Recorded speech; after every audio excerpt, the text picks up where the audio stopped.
I met Robert Robertson for the first time in the emergency room at Palestine Regional Medical Center. I was a police officer. More specifically, I was the chief of detectives. The ER, as you could imagine, that evening was busy. Most of it was swirling around Nikki's bed. And everybody had a story to tell about what was going on. The nurses, the doctors, Robert, and others. And out of all those voices that we were hearing that night, we gave the least credibility to the one it turns out we should have listened the closest to. Because you see, Robert's story was just too simple, too easy. In our perceptions of the police officers and all the rest of the experts in the room just couldn't accept that simplicity. Someone needed to be responsible for Nikki's condition. And so we all went to work. The police, the doctors, the experts, and we cobbled together a story that we felt like, as professionals and experts, made sense. It fit our perceptions. It fit our understandings. It fit the science that we have come to understand is drastically flawed. All of us who made the system came up with a story and we made it stick.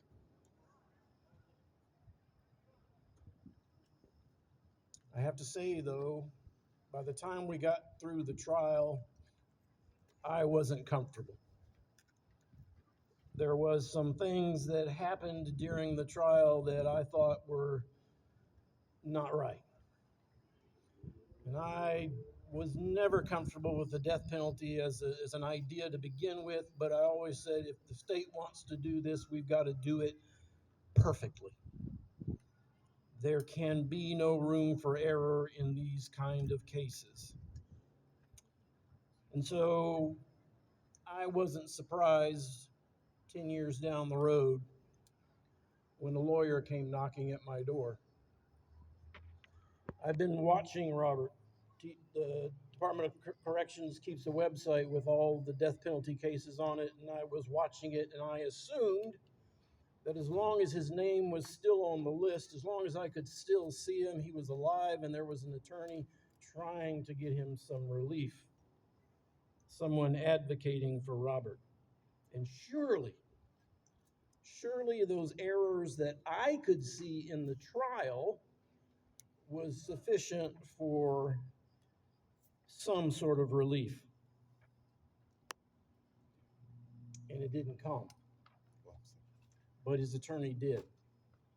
And so we began to speak to each other, and I began to look at the things that she was presenting. She affirmed for me that those things that I saw in his trial that were not right were in fact not right, shouldn't have happened. But here we are, she and I, 10 years down the road, and still, with all the evidence, be willing to bet there's some of you out there that have read all of that, the filings, the testimonies, the records, and like me, you're as equally certain that we, the police, the courts, the doctors, the medical examiner, all of us made mistakes which have put an innocent man in danger of execution.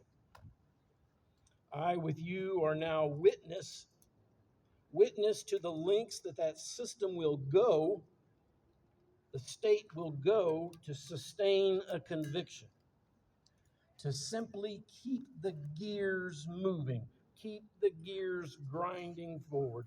No thought whatsoever for the humanity that gets bound up in those gears and the justice that's being denied.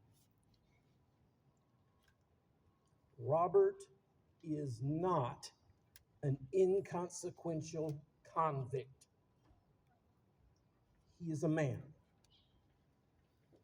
He is a very good man, full of grace and joy and forgiveness. Like all of us, and the truth that he told in the emergency room 20 some odd years ago in Palestine, Texas. And as it turns out, despite his lack of education, despite his autism, he's the only one that got it right. There is no shame for any of us who've been involved in this system with Robert and other cases to admit our errors and to participate in the redress. However, there is shame and there will be enduring culpability for all of those who, because of pride or just indifference, participate in compelling this execution of an innocent man. And so to the state of Texas, I say the whole world is watching. Texas, do not kill this innocent man.